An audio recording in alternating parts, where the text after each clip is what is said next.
Hi, Gary Claiborne here.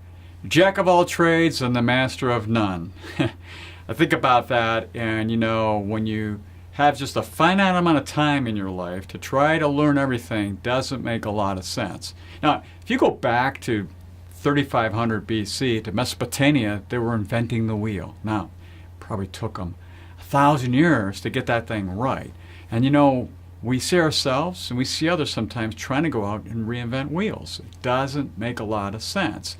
And I have to say this, I really didn't learn this really fundamentally until I was being trained by Coyle some 30 plus years ago.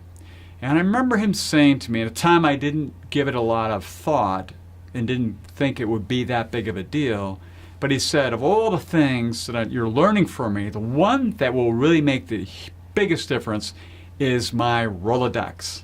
That old thing, kind of half moon thing with all the business cards in it.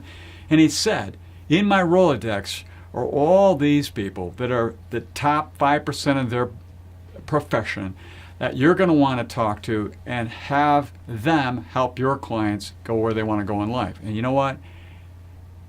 He was absolutely right. And I realize now, many years later, how unbelievably important that is. And that's what this is about, the who's. The who's in life that will make the biggest impact on you and everybody around you, rather than the how. And that's what we're trained originally. I've got to learn about everything. I got to do all these hows. The first thing it does to me now? Sucks all the energy out of me. It's like all the oxygen left the room. It's horrible. I'm not looking forward to it because I know how much time and effort, and I think it's going to take this long, and it's twice as long. I think it's going to take this much money, and it's 3 times as much. I just don't want to do it. And each time I feel myself going in a track, I go, no, let's find a who that can do this a lot better.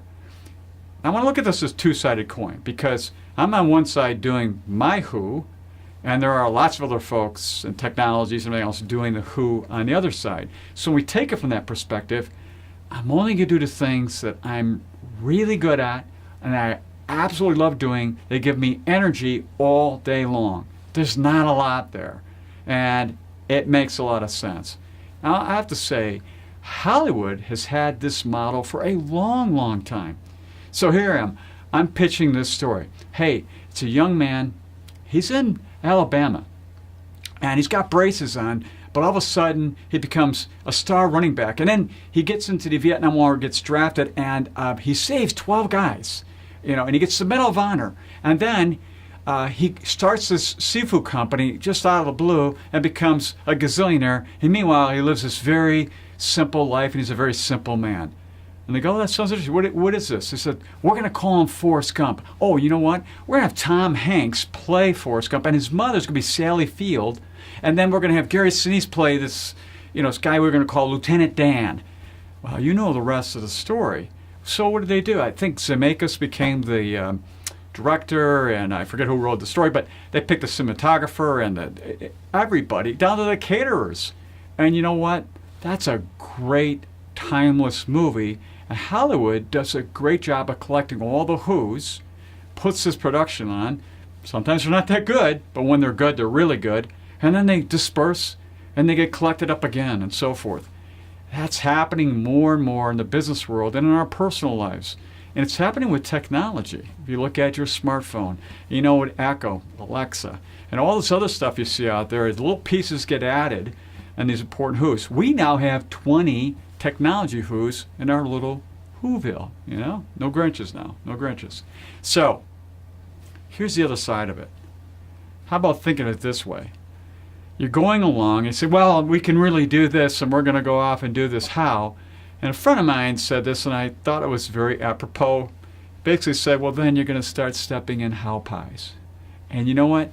They're smelly, they're stinky, they're messy, they're no fun.